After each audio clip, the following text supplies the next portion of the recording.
Abra a tua Bíblia no livro de Romanos, e hoje eu separei um ditado, um dizer popular, muito comum: cada caso, um caso. E eu quero compartilhar com a igreja dois casos bíblicos, mas antes eu preciso ler esse texto de Romanos, que é o texto chamariz do nosso banner. Romanos 9, versículo 15 e 16, olha que bênção, irmãos. Pois ele diz a Moisés, falando de Deus: terei misericórdia de quem eu quiser ter misericórdia, terei compaixão de quem eu quiser ter compaixão. Portanto, isso não depende do desejo ou do esforço humano, mas da misericórdia de Deus. Cada caso é um caso. Por que separei esse ditado e esse texto? Irmãos, existem tantas discussões sobre a vontade de Deus, sobre a salvação, sobre a volta de Jesus, e quando a gente vai olhar para a Bíblia assim, Deus não tem uma preocupação de abraçar essa ou aquela, duas grandes, os evangélicos quase que se dividem entre essas duas grandes teologias: o chamado calvinismo, que tem a doutrina da predestinação, que fala que o homem está predestinado ou para o inferno ou para o céu, e essa predestinação é uma ação direta de Deus. Então não adianta, se você tiver que ir para o inferno, não tem nada que você possa fazer para tirar você de lá, e se você tiver que ir para o céu, não tem nada que você possa fazer, e é meio que estranho isso. E o chamado arianismo, né? Que é a questão da voluntariedade do homem.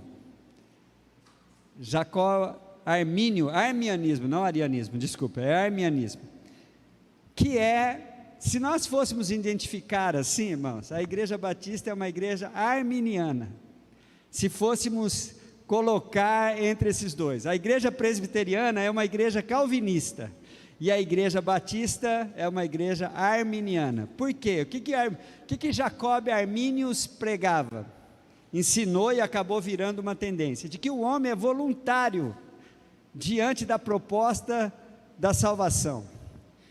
Vai para o inferno quem decide ir para o inferno, e vai para o céu quem decide ir para o céu.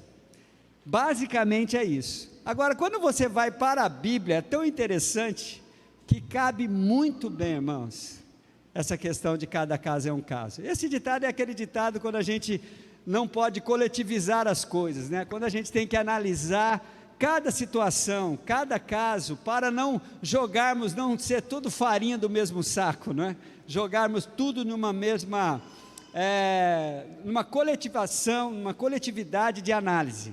Não, todo mundo é assim, não, cada caso é um caso, precisamos analisar cada caso. Acompanhe a história de dois personagens bíblicos, e sem ter combinado com o André, um deles é este que foi cantado aqui, Bartimeu. Abra a tua Bíblia no livro de Marcos, capítulo 10, e conheça comigo, ou relembre comigo, bem rapidinho, a história de Bartimeu.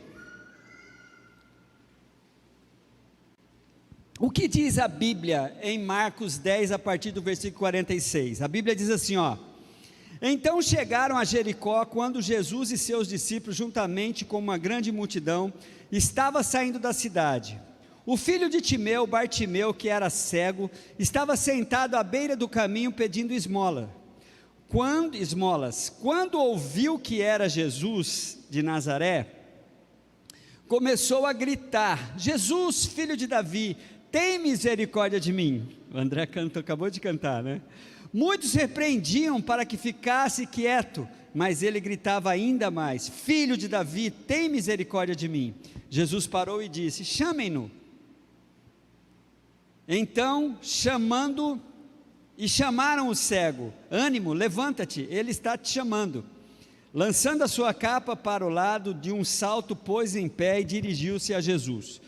O que você quer que eu faça? Perguntou-lhe Jesus. O cego respondeu: mestre, eu quero ver. Vá, disse Jesus, a sua fé o curou. Imediatamente ele recuperou a visão e seguiu a Jesus pelo caminho. Este é um caso. Agora vamos ver outro. Abra a tua Bíblia em Atos capítulo 9, a partir do versículo 1, quero ler bem rápido, para a gente estar entrando naquilo que Deus quer falar conosco hoje. Atos capítulo 9, versículo 1 em diante, diz assim, enquanto isso, Saulo ainda respirava ameaça de morte contra os discípulos do Senhor. Dirigindo-se ao sumo sacerdote, pediu-lhe cartas para as sinagogas de Damasco, de maneira que, caso encontrasse ali homens ou mulheres que pertencessem ao caminho, pudessem levá-los preso para Jerusalém. Em sua viagem, quando se aproximava de Damasco, de repente brilhou no céu uma luz vinda do céu. Ou melhor, de repente brilhou ao seu redor uma luz vinda do céu. Ele caiu por terra e ouviu uma voz que lhe dizia: Saulo, Saulo, por que me persegues? Saulo perguntou: quem és tu, Senhor? Ele respondeu: eu sou Jesus, a quem você persegue. Levanta-te, entra na cidade, alguém lhe dirá o que você deve fazer. Os homens que viajavam com Saulo pararam emudecidos, ouviam a voz, mas não viam ninguém. Saulo levantou do chão, abrindo os olhos, saiu, não conseguia ver nada, e os homens o levaram pela mão até Damasco. Por 3 dias ele esteve cego, não comeu e não bebeu. Irmãos, preste bem atenção. Enquanto homens, enquanto os teólogos, enquanto os estudantes de teologia ou pessoas preocupadas em conhecer mais, começam meio que se polarizar, querendo, eu sou arminiano, ou eu sou calvinista, ou eu sou universalista. A Bíblia vem deixando bem claro de como que Deus é livre. Deus não está preso a nenhuma dos segmentos teológicos que A ou B defende. Quando você olha para essas duas situações aqui, 2 personagens bíblicos, você vê como que Deus age na vida de cada um, do jeito que Ele quer, e Deus libera a bênção para cada um do jeito que Ele quer, bem seguindo mesmo o postulado de Romanos capítulo 9, versículo 15 e 16. Vamos fazer algumas comparações aqui bem rápidas, irmãos, sobre esses 2 personagens.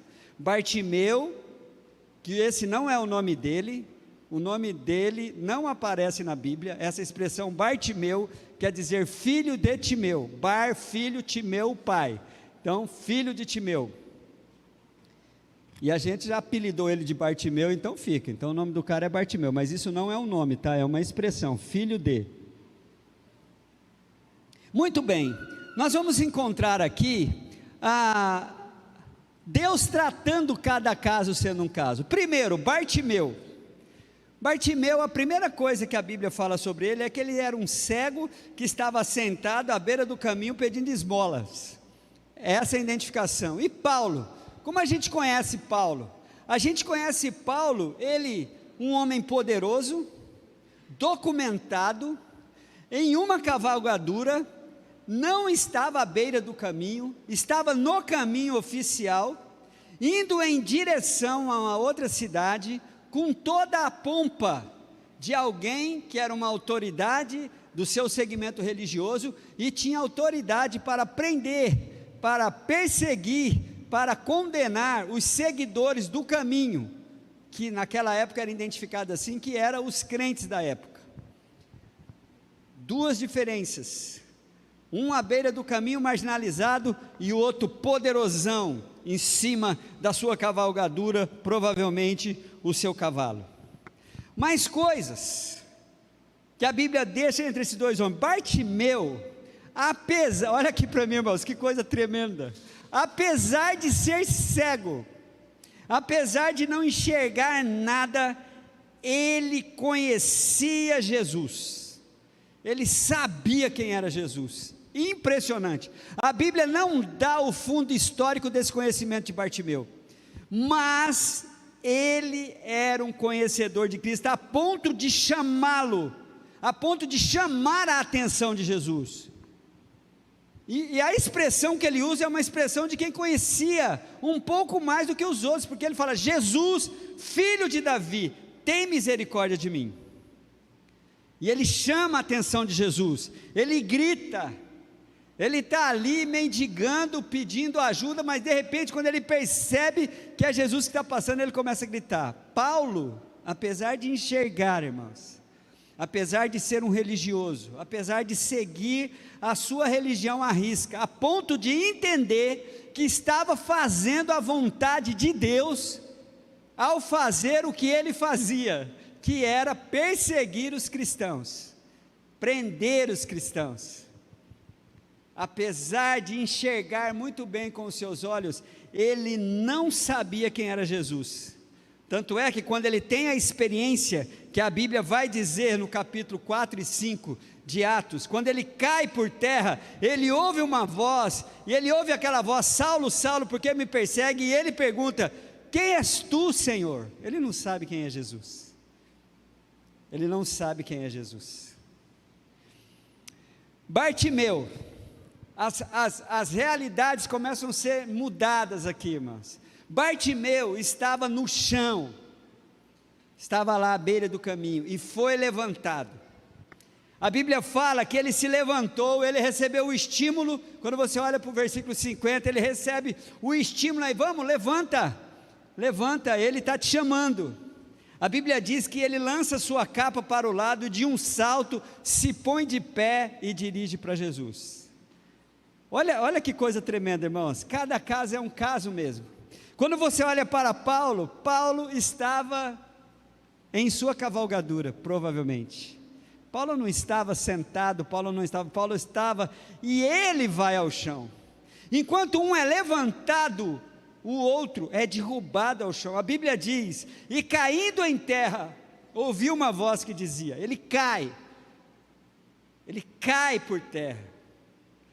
Interessante também, Bartimeu, ele provoca o encontro dele com Jesus. Paulo, é Jesus que provoca o encontro com Paulo. Cada caso é um caso.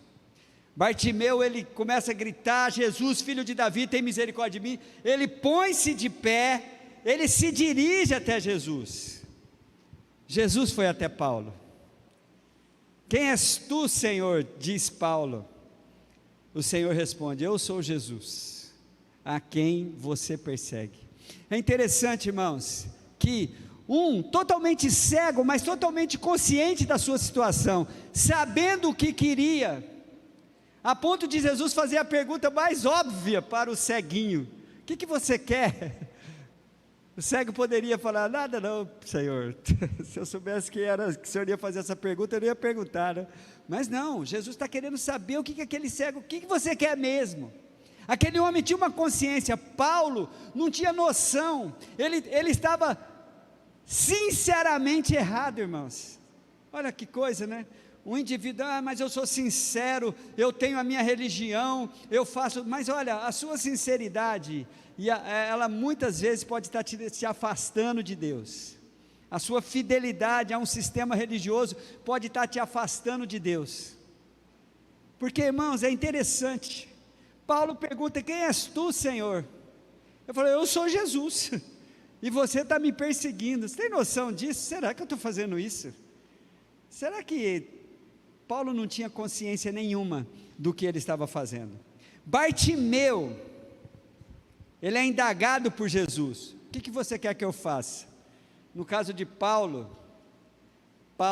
deixa bem claro, indaga Jesus, o que queres que eu faça? Irmãos, cada caso é um caso, você percebe como Bartimeu é indagado por Jesus, e aí, você quer o quê? Paulo pergunta para Jesus, Senhor, o que o Senhor quer de mim? Queridos, Paulo enxergava e precisou ficar cego 3 dias. Bartimeu era cego e começou a enxergar.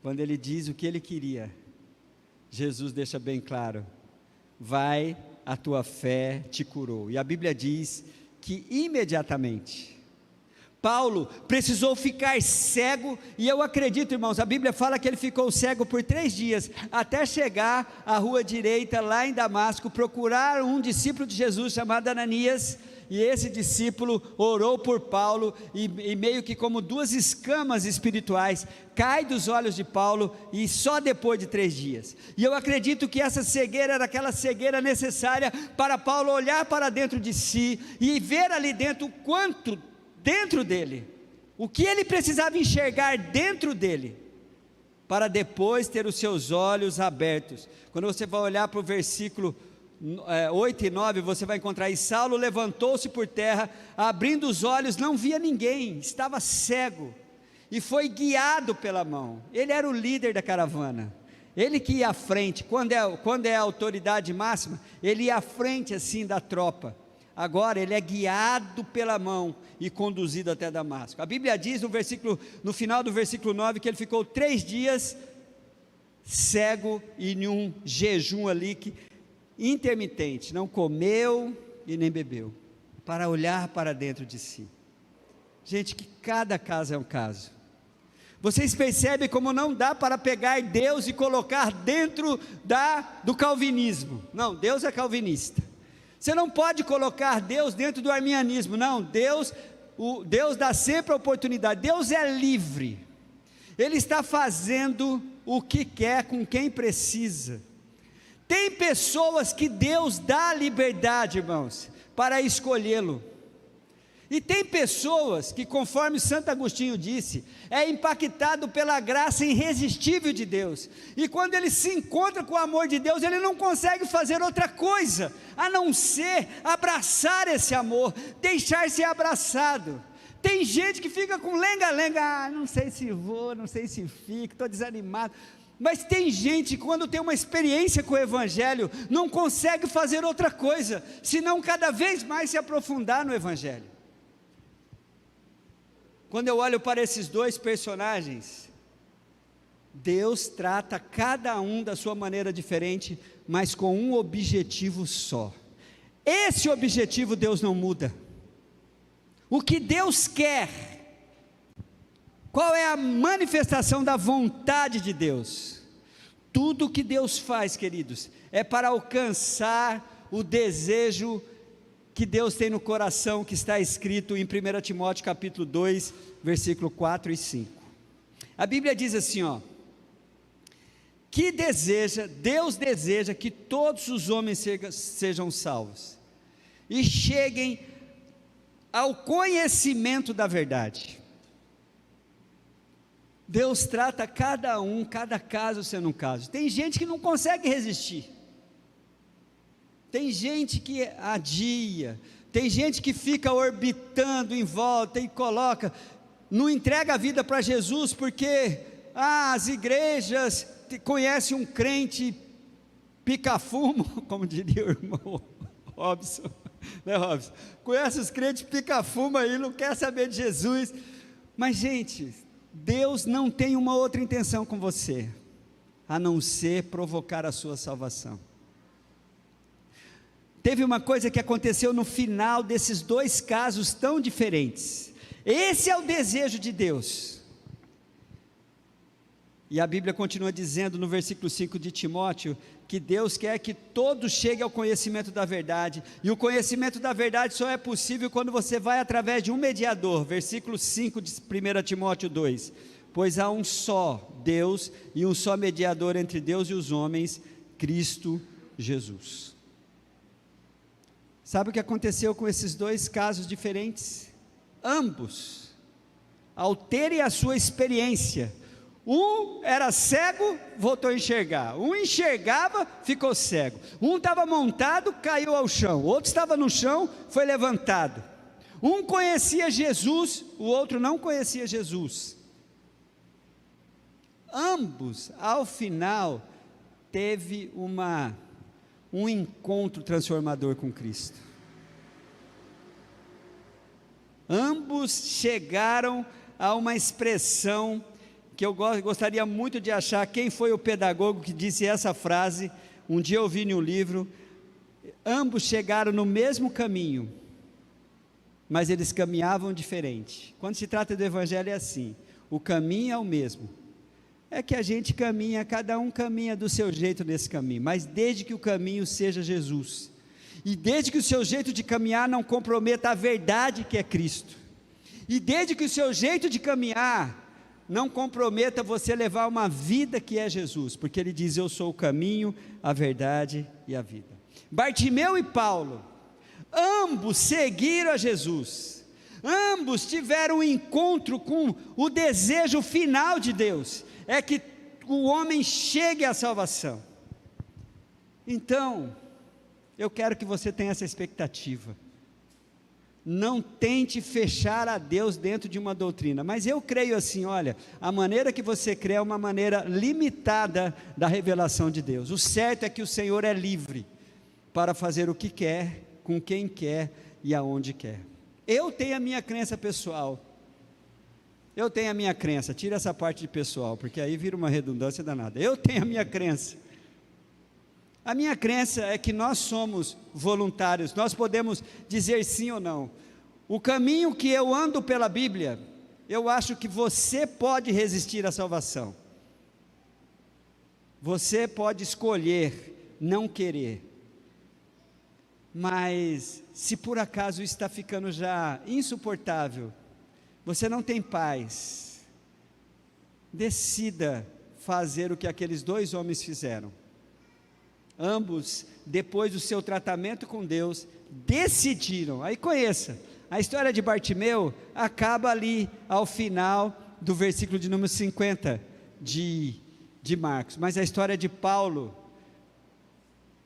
é transformadora para todas as nossas vidas. Você vai conhecer Paulo no livro de Atos inteirinho, depois as cartas que ele escreveu, mas homens que tiveram a sua vida transformada por Deus, e Deus tratou cada um do jeito que precisava ser tratado.